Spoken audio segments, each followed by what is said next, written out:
masih dalam keadaan hidup, sedangkan 3 orang diperkirakan sudah mati.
Halo semuanya, kami dari kelompok 6, saya Leo Albertino sebagai pemandu podcast kali ini. Sebelum itu, ayo kita kenal yuk pada anggota-anggota kelompok saya lainnya. Perkenalkan, saya Walfarhari Zulhab. Halo, perkenalkan nama saya Putri Indah Sari Setiawan. Perkenalkan, nama saya Enes Mullah. Perkenalkan, nama saya Bella Alif. Perkenalkan, nama saya Sri Masari.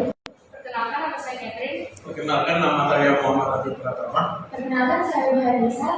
Nah, itu dia nama-nama anggota kelompok kami. Langsung saja tanpa berlama-lama, aku ingin tanya nih kepada kalian. Kalian tahu gak sih apa gerakan G30 SPKI itu? Tahu dong. Nah, bagus banget karena di podcast kali ini kita akan membahas tentang kejadian yang mengiringi topik tersebut.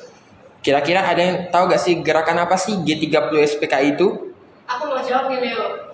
Boleh banget, Catherine. Tolong dijelasin secara garis besar. Jadi, gerakan 30 September atau G30 SPKI adalah gerakan yang berlatar belakang kudeta yang terjadi selama 1 malam pada tanggal 30 September hingga 1 Oktober 1965, di mana gerakan G30 SPKI ini merupakan gerakan yang memiliki tujuan untuk memulihkan pemerintahan Presiden Soekarno serta mengubah Indonesia menjadi negara yang menerapkan sistem komunis. Gerakan tersebut dipimpin langsung oleh Ben Aidit yang saat itu adalah ketua dari PKI atau Partai Komunis Indonesia. Nah, dari peristiwa G30 SPKI itu, kalian tahu gak sih apa faktor penyebab terjadinya gerakan tersebut? Putih mau jawab nih, Leo. Nah, jadi yang seperti yang kita tahu nih ya, pelaku dari G30 SPKI itu adalah Partai Komunis Indonesia itu sendiri atau bisa kita sebut dengan PKI. Nah, PKI ini dia memiliki cita-cita, di mana cita-citanya itu dia ingin mendirikan Indonesia dengan berlandaskan komunis. Nah, karena keinginan itu, maka terjadilah pergerakan G30 SPKI. Nah, pada saat itu juga ada kondisi di mana mendukung terjadinya G30 SPKI. Nah, ada 3 kondisi, itu tuh ada kondisi politik, sosial, dan ekonomi. Nah, yang kita tahu sih di bagian politik ya. Jadi kalau di bagian politik itu dia PKI itu dengan mudah menggulingkan partai lain dengan cara di mana pada waktu itu partai yang anti komunis itu dianggap sebagai anti pemerintah. Jadi dengan mudah pada saat itu PKI menggulingkan partai lainnya. Nah, sejauh itu Uti hanya tahu bagian politik ya. Kalau boleh teman-teman ada yang tahu nggak nih yang lain? Ya, untuk menambah jawaban dari Uti, dari bidang sosial, PKI juga memberi janji kepada rakyat kecil yang kemudian terbujuk untuk mendukung PKI. Ditambah lagi, dari bidang ekonomi, pada tahun 1965, ekonomi Indonesia memburuk dan membuat dukungan rakyat berkurang kepada Presiden Soekarno. Pada akhirnya, lama-kelamaan, kekuatan PKI mulai setara dengan Angkatan Darat, sehingga mereka juga mulai menganggap Angkatan Darat sebagai ancaman bagi visi mereka. Wah, makasih ya Putri dan Welfare udah menjelaskan kepada kita. Jadi gitu tuh teman-teman yang menjadi latar belakang peristiwa gerakan G30 SPKI. Terus ada gak ya nilai-nilai Pancasila yang ternodai dari gerakan tersebut? Tentunya pasti ada dong. Kali ini aku mau dengar jawaban dari Natasha. Coba Nat, menurut kamu, nilai-nilai Pancasila apa sih yang ternodai dari gerakan G30 SPKI? Aku mau jawab nih Leo. Jadi nilai Pancasila yang ternodai dari gerakan G30 SPKI ialah pada Pancasila pertama. Karena gerakan tersebut ingin membentuk negara yang dapat komunis dengan tujuan agar semua rakyatnya bebas untuk memilih keyakinannya masing-masing. Dan pada Pancasila kedua melakukan tindakan yang tidak sesuai dengan norma manusia. Karena manusia saling bantai satu sama lain tanpa berpikir secara jernih. Dan terjadinya kebijakan yang menyusahkan rakyat dan negara pada saat itu.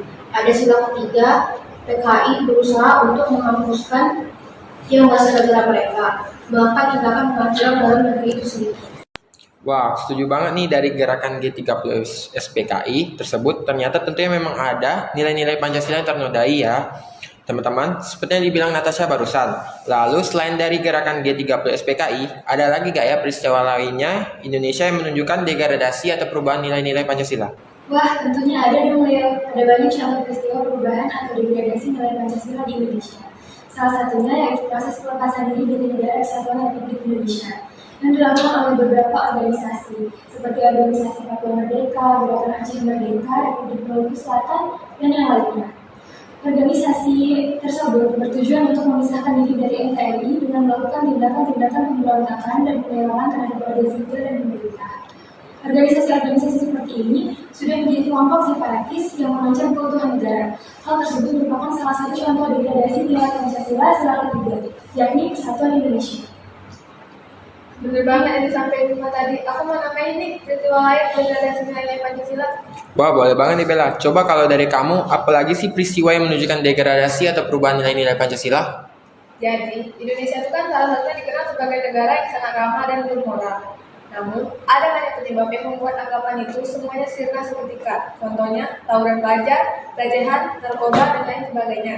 Peristiwa tersebut menandakan masyarakat Indonesia saat ini sedang mengalami gejala degradasi moral yang sering terjadi pada sektor remaja. Dan kenyataannya, pada kondisi saat ini, banyak remaja bersikap amoral atau jauh dari harapan para pendiri bangsa ini. Yang melatar belakangi maraknya degradasi moral pada generasi muda saat ini yaitu peran keluarga dan pengaruh lingkungan. Kurangnya pengawasan orang tua terhadap pergaulan anak itu dapat menyebabkan merosotnya moral anak, serta peran lingkungan sekolah juga terbilang cukup besar. Ditambah lagi, hampir sepertiga waktu siswa itu dihabiskan di sekolah. Wah, iya juga nih, kalau dari peristiwa yang Dela sebutin itu sih menurut aku lebih masuk ke perubahan nilai-nilai Pancasila di zaman now banget ya, di mana peristiwa-peristiwa tersebut memang lagi marak-maraknya terjadi akhir-akhir ini. Iya, benar banget Catherine. Jawaban dari Bella lebih ke masa kini banget ya peristiwanya. Lalu aku mau tanya nih kepada kamu Cat, apa sih yang bisa kamu lakukan sebagai mahasiswa agar nilai-nilai Pancasila tetap terjaga dan terhindarnya jadi kejadian besar yang merusak kestabilan suatu bangsa? Kalau sebagai mahasiswa, cara aku untuk tetap menjaga nilai-nilai Pancasila sih dengan membekali diri dengan pendidikan yang berlandaskan Pancasila. Seperti saat ini kita kan menerima mata kuliah Pancasila. Menurutku hal ini dapat membuat kita sebagai mahasiswa lebih mengerti soal nilai-nilai Pancasila. Sehingga harapannya nilai-nilai tersebut dapat diamalkan dalam kehidupan kita sehari-hari. Dan akhirnya nilai tersebut dapat terus terjaga. Nah, kita sebagai mahasiswa yang menerima mata kuliah Pancasila pun harus mempelajarinya dengan sebaik mungkin agar dapat memahami nilai-nilai Pancasila tersebut dan nilai-nilai tersebut dapat diterapkan di kehidupan sehari-hari. Kita juga dapat masuk ke organisasi kampus yang berhubungan dengan penerapan nilai-nilai Pancasila agar nilai-nilai tersebut dapat diterapkan langsung di kehidupan sehari-hari lewat kegiatan-kegiatan yang dilakukan oleh organisasi. Lalu yang terpenting, sebagai mahasiswa kita harus menjadikan nilai-nilai luhur Pancasila sebagai pedoman dalam bertindak dan berperilaku agar apa yang kita lakukan sejalan dengan nilai-nilai Pancasila dan tidak melenceng dari nilai-nilai tersebut. Nah, yang udah disampaikan Catherine tadi sebagai mahasiswa. Kali ini aku mau dengar dari Nasrullah. Menurut kamu sebagai diri pribadi, gimana sih cara menjaga nilai-nilai Pancasila? Kalau dari diri pribadi, menurutku yang terpenting kita harus mempraktekkan nilai-nilai Pancasila dalam kehidupan sehari-hari. Seperti menaati perintah dan larangan dalam beragama, hormat dan sopan santun kepada orang tua, bersikap adil dan tegas dalam bertindak sesuatu, saling membantu sesama orang yang sedang membutuhkan, menaati peraturan-peraturan atau hukum yang berlaku dalam bernegara, menanamkan kepedulian pada hal-hal yang berkaitan dengan kepentingan bersama, menerima hasil musyawarah dengan baik dan bertanggung jawab.